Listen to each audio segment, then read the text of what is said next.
Bismillahirrahmanirrahim. Assalamualaikum warahmatullahi wabarakatuh.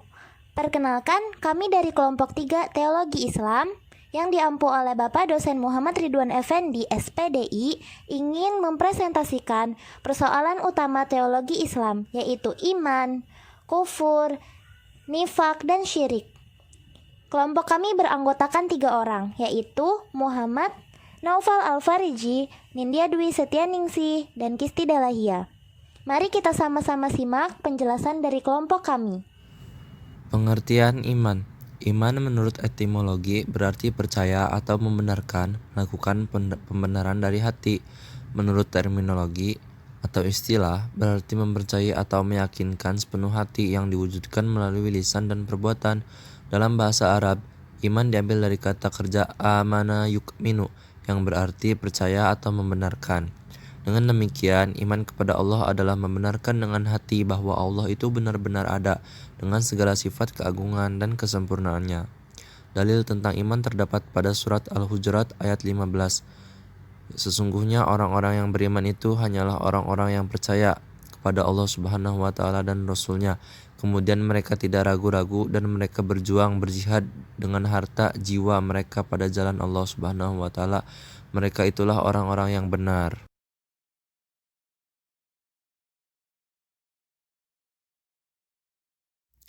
Pengertian kufur. Kata kufur dalam bahasa Arab, kafaro yakfuru, berarti menyembunyikan atau menutup. Kufur, ingkar, tidak beriman, mengkafiri, mengingkari, tidak percaya. Sedangkan menurut syariat adalah menolak kebenaran dan berbuat kufur karena kebodohannya. Adapun pengertian kufur yang hakiki adalah keluar dan menyimpang dari landasan iman, tidak beriman kepada Allah dan Rasul-Nya. Macam-macam kufur. Kufur terbagi menjadi 2. Yang pertama kufur akbar. Kufur akbar dapat mengeluarkan pelaku dari agama Islam. Terkadang kufur besar terjadi dengan ucapan atau perbuatan yang sangat bertolak belakang dengan iman, seperti mencela Allah dan Rasul-Nya, atau menginjak Al-Quran dalam keadaan tahu kalau itu adalah Al-Quran dan tidak terpaksa. 5 bagian kufur akbar. Yang pertama, kufrut takjib, kafir karena mendustakan. Dalilnya ialah firman Allah Ta'ala dalam Quran Surat Al-Ankabut ayat 68. Yang kedua ada kufrul iba wal istikbar ma'at tasdik, kafir karena menolak dan sombong, tapi disertai dengan pembenaran. Dalilnya adalah Quran Surat Al-Baqarah ayat 34.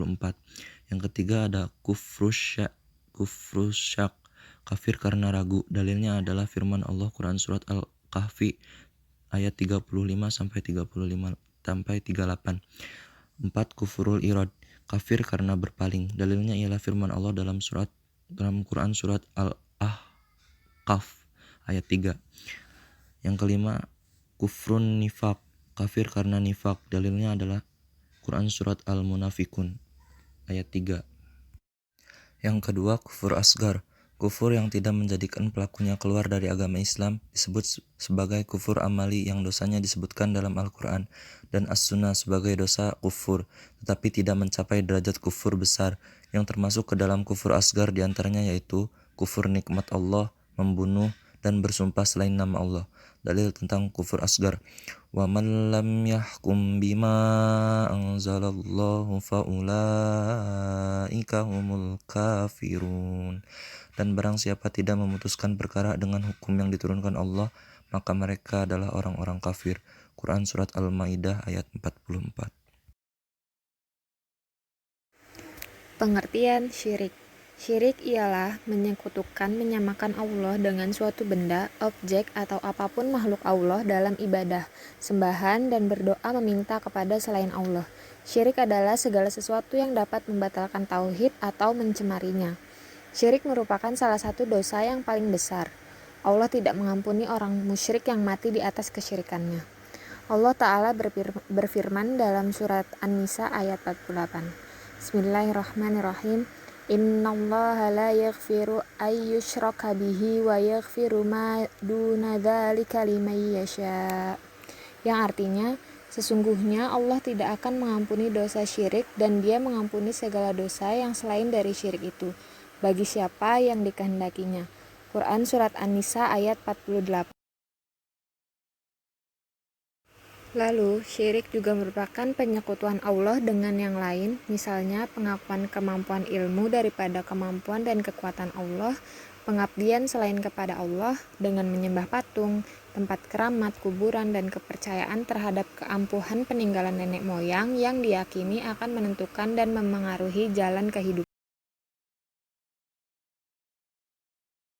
Syirik terbagi menjadi dua. Yang pertama, syirik akbar. Syirik akbar atau syirik besar adalah syirik yang dapat mengeluarkan pelakunya dari agama Islam. Ada 4 macam syirik besar, yaitu syirik dakwah atau syirik doa. Berdoa memohon kepada selain Allah di samping memohon kepada Allah. Yang kedua, syirkun niyah wal irodah wal qasd atau syirik niat, yaitu memperuntukkan dan meniatkan suatu ibadah kepada selain Allah. Yang ketiga, syirik ta'ah, syirik ketaatan, yaitu mentaati selain Allah dalam bermaksiat kepadanya. Yang keempat, syirik mahabbah atau syirik kecintaan, menyamakan kecintaan kepada selain Allah dengan kecintaan. Yang kedua, ada syirik kecil. Syirik kecil tidak sampai mengeluarkan pelakunya dari agama Islam, tapi dapat mengurangi dan mencemari nilai tauhid yang ada dalam dirinya. Ada 2 macam syirik kecil, yaitu syirik zahir atau al-jali, syirik yang nampak berupa perkataan dan perbuatan. Syirik khafi atau tidak nampak, yaitu kesyirikan yang terdapat pada keinginan dan niat seperti riya atau ingin dilihat orang. Adapun dalil tentang syirik yang menjelaskan bahwa surga diharamkan atas orang musyrik dalam surat Al-Maidah ayat 72 yang berbunyi A'udzu billahi minasyaitonir rajim. Bismillahirrahmanirrahim. Innahu may yusyrik billahi faqad harramallahu 'alaihil jannata wa ma'wahun nar wa ma lidh-dhalimina min ansar. Yang artinya, sesungguhnya orang yang mempersekutukan sesuatu dengan Allah, maka pasti Allah mengharamkan kepadanya surga dan tempatnya ialah neraka. Tidaklah ada bagi orang-orang yang zalim itu seorang penolong pun. Quran Surat Al-Maidah ayat 70.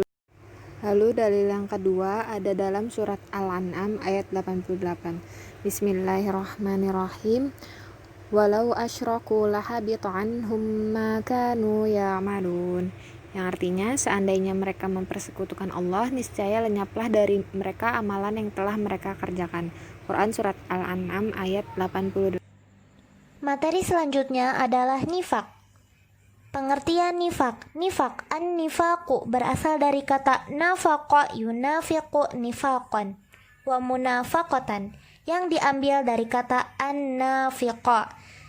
Nifak secara bahasa atau etimologi berarti salah satu lubang tempat keluarnya yarbu, hewan sejenis tikus dari sarangnya, di mana jika ia dicari dari lubang yang satu, maka ia akan keluar dari lubang yang lain.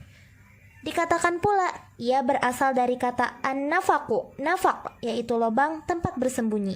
Sesungguhnya, tanda kemunafikan adalah bedanya lisan seseorang dengan hatinya. Macam-macam nifak. Nifak terbagi menjadi 2, nifak i'tiqadi atau nifak keyakinan dan nifak amali. Nifak i'tiqadi disebut juga dengan nifak besar, yaitu menampakkan keislaman dan menyembunyikan kekafiran. Nifak amali yaitu melakukan suatu amalan orang-orang munafik dengan masih menyisakan iman di dalam hatinya. Berikut ini adalah dalil tentang nifak. Bismillahirrahmanirrahim. Innal munafiqina fid darkil asfali minan nar wa la tajida lahum nasira. Sungguh orang-orang munafik itu ditempatkan pada tingkatan yang paling bawah dari neraka, dan kamu tidak akan mendapat seorang penolong pun bagi mereka. Quran Surat An-Nisa ayat 145. Wabihi ilaihi qal an Abi Hurairata anin Nabi sallallahu alaihi wasallam qala ayatul munafiq salasah. Idza haddatsa kadzaba wa idza wa'ada akhlafa wa idza tumina khana. Yang artinya dari Abu Hurairah radhiyallahu anhu bahwa Nabi Shallallahu alaihi wasallam bersabda, tanda-tanda orang munafik ada 3. Jika berbicara dia berdusta, jika berjanji dia mengingkari, dan jika diberi amanah dia berkhianat. Hadis riwayat Al-Bukhari. Sekian presentasi dari kelompok kami. Semoga apa yang kami sampaikan dapat dimengerti. Kurang lebihnya mohon maaf. Wassalamualaikum warahmatullahi wabarakatuh.